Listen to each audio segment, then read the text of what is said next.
The scream of a jet engine is a sound probably as far removed from the natural world as you can get.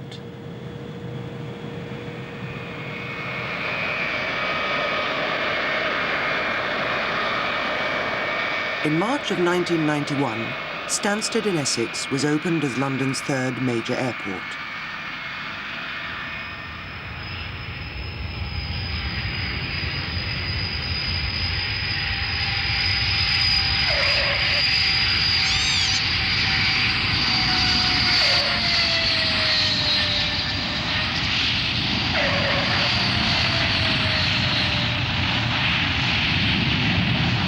Over 20 years of public inquiries, protests and planning have culminated in a major construction that has tried, as far as possible, to become the world's first major airport to be planned with the natural environment in mind.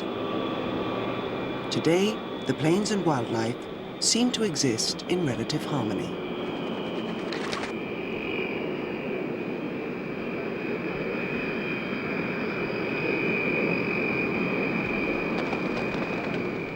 There had been an enormous runway on this site since the Second World War, when it was built to take US bombers. But it was back in the late 1960s, when the British Airports Authority announced their new plans for the airport expansion, that a storm of protest erupted. Conservationists said the noise of the aircraft would destroy the tranquil Essex atmosphere. Early aircraft were notoriously noisy. There was also the effect on the countryside to be considered.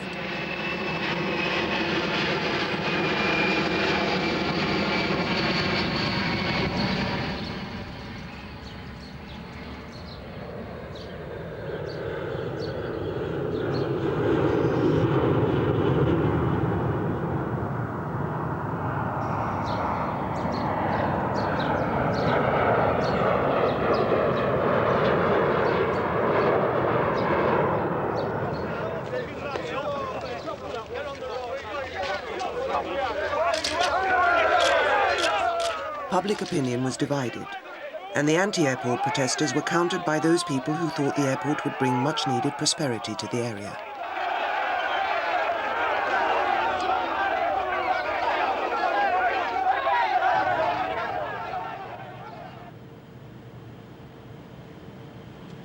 Work to expand the airport eventually began in 1986.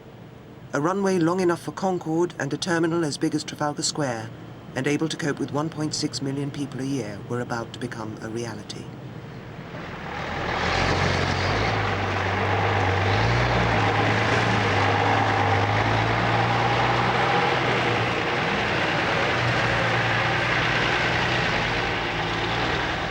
A huge area of land had to be cleared to make way for the buildings, car parks, railway links and apron area.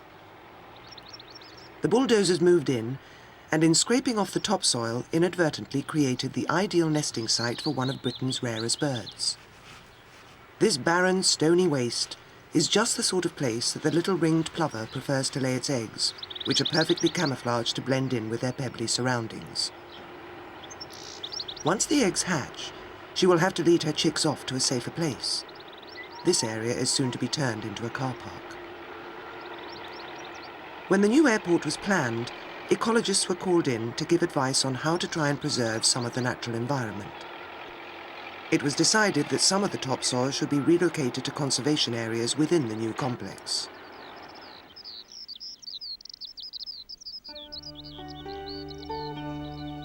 Orchids were transported in the soil or transferred by hand. Pyramidal, early purple, and even rare bee orchids are now thriving in their new site at the end of the airport runway.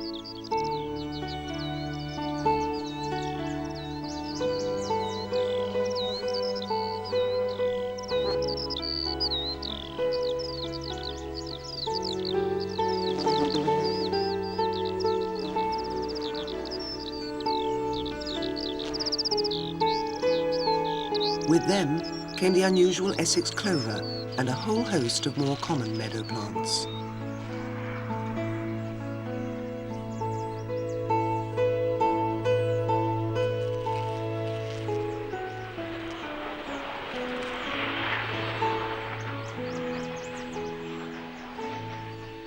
One surprise appearance was the broom rape, a parasitic species that draws its energy from the roots of other plants. It hadn't been previously recorded from the area, and so must have been lying dormant in the soil for years. Cowslips, rapidly disappearing from our countryside, now form dense yellow beds around the runway. In all, 6.5 million cubic meters of soil have been moved, but none has left the airport site. Hedgerows, as far as possible, have been preserved, and even some 5 kilometers of new plants have been established. They are important breeding sites for birds like the long-tailed tit, that builds its lichen-covered nest in the densest part of the hedge.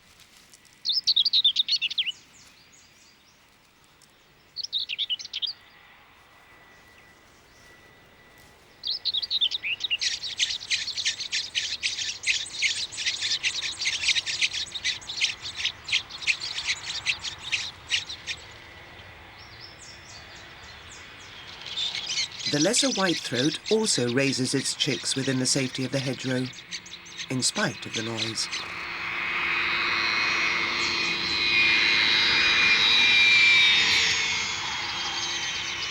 As well as important feeding and breeding sites, the hedgerows are vital flight avenues for small birds.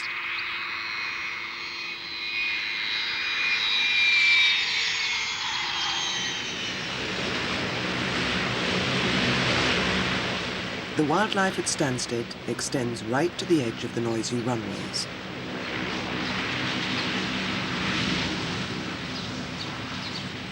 The rabbits seem undisturbed by the enormous transport planes that thunder past. They don't have to worry about large predators such as foxes here.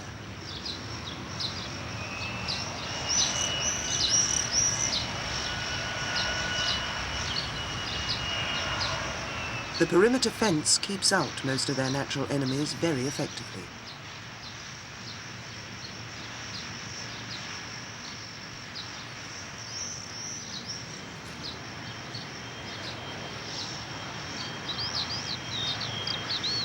Hares need open expanses for their sparring contests. And what better place than a runway?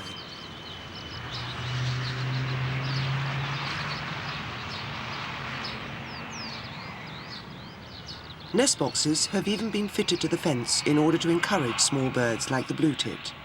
It's an ideal location, well off the ground and close to the nearby wood.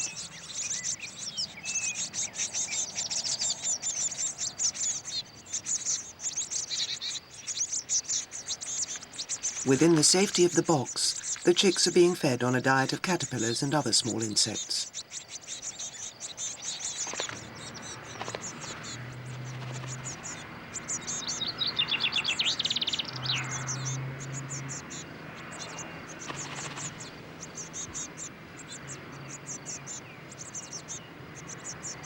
The surrounding woodlands are a rich hunting ground for the birds.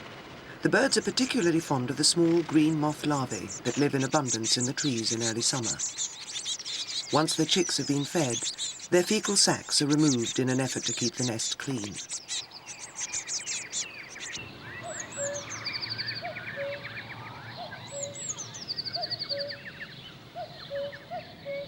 The airport's woods abound in plant and animal life. Bluebells carpet the ground. There's no one to pick them here.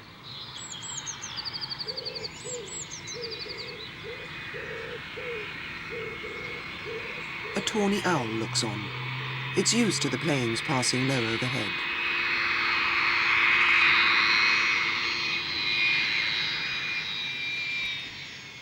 The fallow deer were left over from when this land was part of a private estate.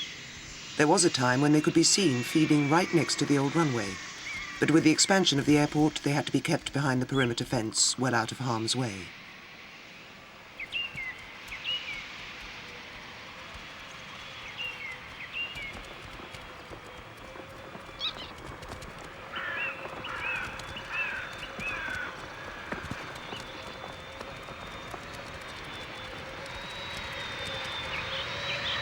Airports never sleep, and as night begins to fall, it's business as usual on the tarmac.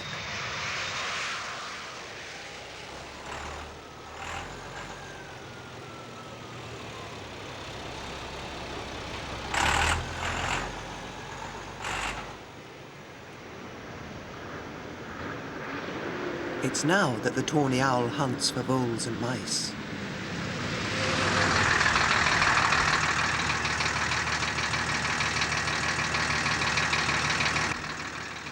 A single 4-week-old chick is being raised inside an old rotten tree stump. The airport is a rich hunting ground. In another month, the owlet will be ready to leave the nest.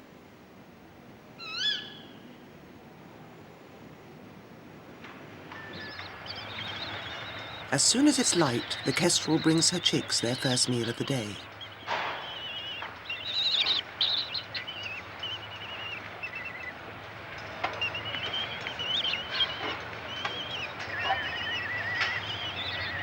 They hatched only a few days ago, in an extraordinary location, and immediately presented the airport staff with a dilemma. Their nest box had been placed on an old hangar that was due for demolition.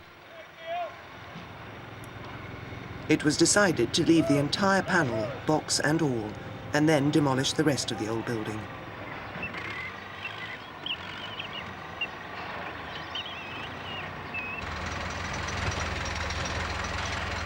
A new site for the box was built just in front of the old one.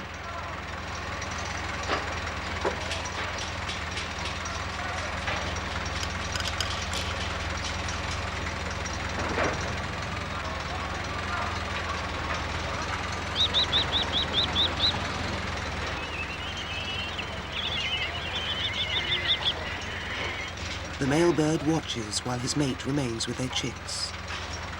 Kestrels are now common residents in cities and along motorways, but it's unusual for them to tolerate this level of disturbance. The box and its precious contents are gently raised into the new place. Despite their care, the female leaves her chicks, and no one knows if either parent will accept the nest box in its new position.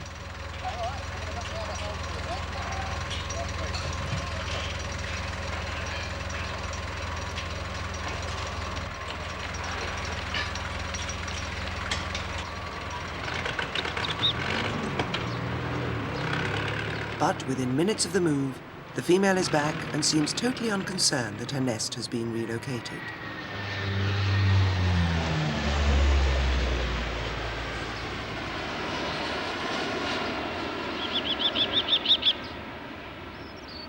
The adult kestrels hunt for small mammals and birds all round the airport, hovering in search of the slightest movement on the ground. The water vole is not only too alert, but too large for the kestrel to tackle.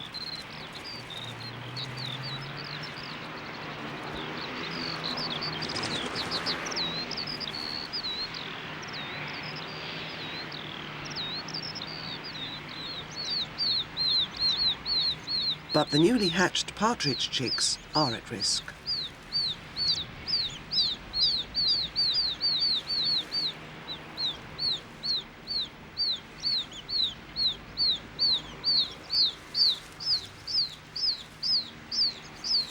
They emerged from their eggs less than an hour ago, and the female is anxious to lead them into the safety of the long grass and undergrowth.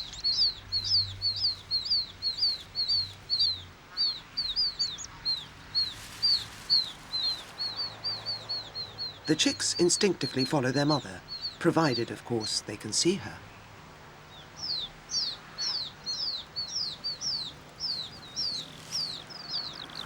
She crouches over her offspring as a bird hovers overhead. But there's no danger here, it's just a skylark. It too has a nest of hungry chicks amid the tall grass.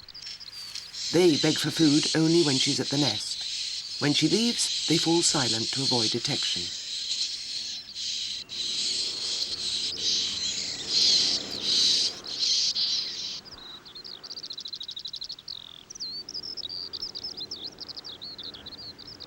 Above them, a small tortoiseshell butterfly emerges from its pupal case. Its brightly coloured wings are crumpled at first, but once it's hanging upright, it can pump fluids into them so that they expand and then dry in the sun.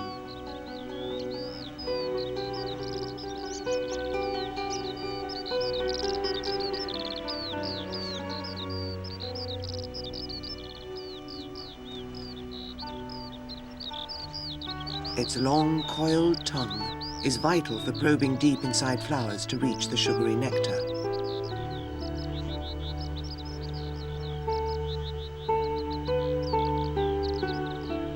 Within an hour or two, it's ready for its first flight.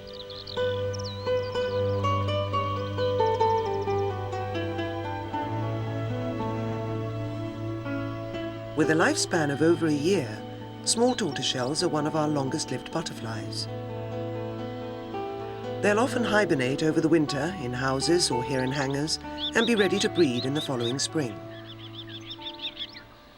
The flowers attract a whole variety of butterflies, from common blues to meadow browns, gatekeepers and peacocks, all feeding and breeding in the undisturbed areas around the airport.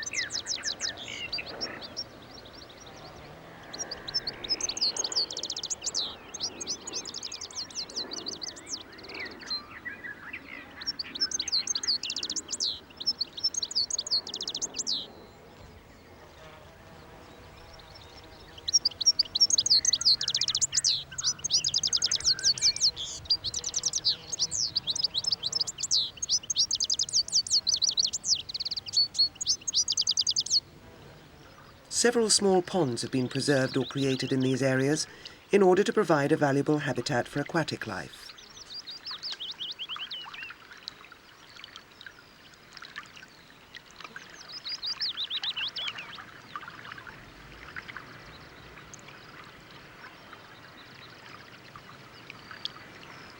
The water vole is perfectly at home here.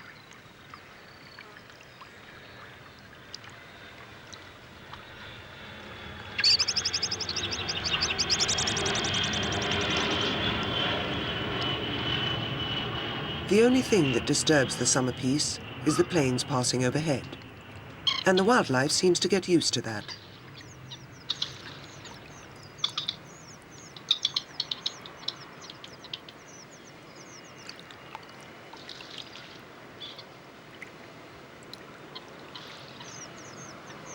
Moorhens were quick to move in and raise their young here.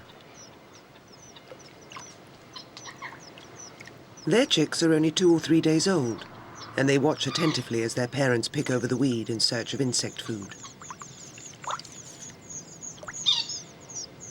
But life here isn't always idyllic. Accidents can happen, and in 1991, as the plumbing in the fuel farm was being tested, thousands of litres of aviation fuel leaked into a dike.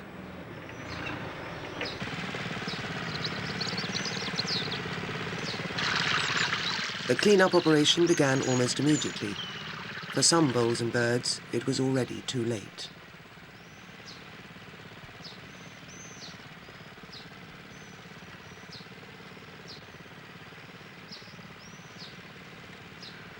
But many more were rescued, and with the proper care, later recovered and were released back into the ponds and ditches. This was the result of an accident, a one-off that hopefully won't recur. But chemicals are used on the airport that need to be dealt with before they reach the natural environment.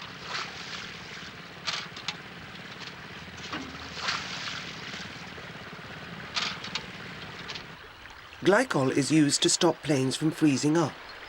It eventually ends up on the tarmac and is washed by the rain into balancing ponds.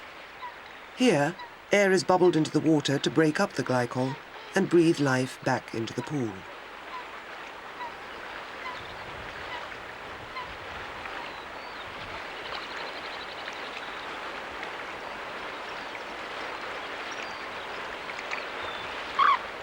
The waterfowl certainly seem happy enough to come and swim here with no ill effect, often in quite large numbers.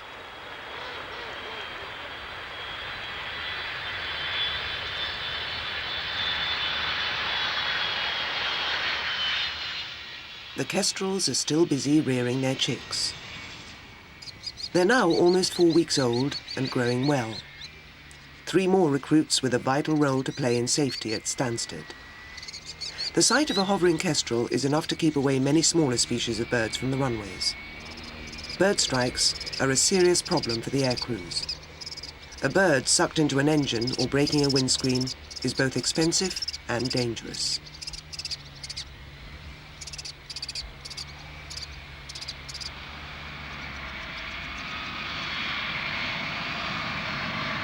The airport authorities go to great lengths to discourage the larger species of birds too.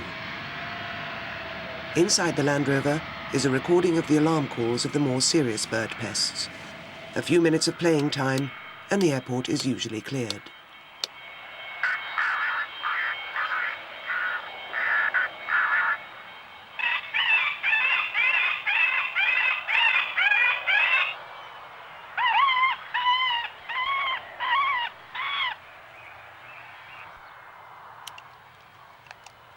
If this doesn't work, there's always another way to scare the birds off.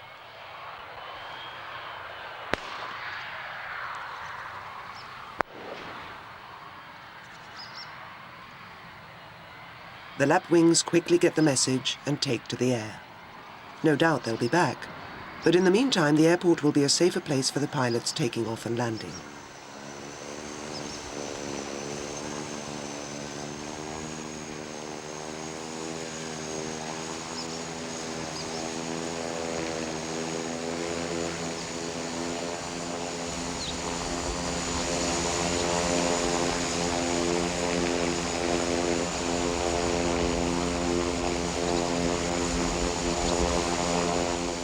Provided it doesn't present a safety hazard, wildlife at Stansted isn't just tolerated, it's positively encouraged.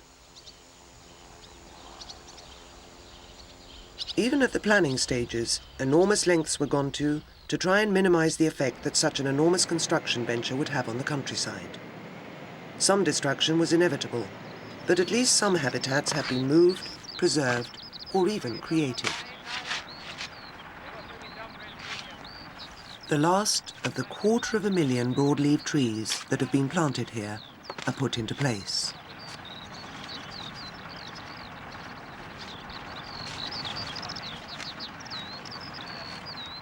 London's third airport is almost complete and ready to be opened.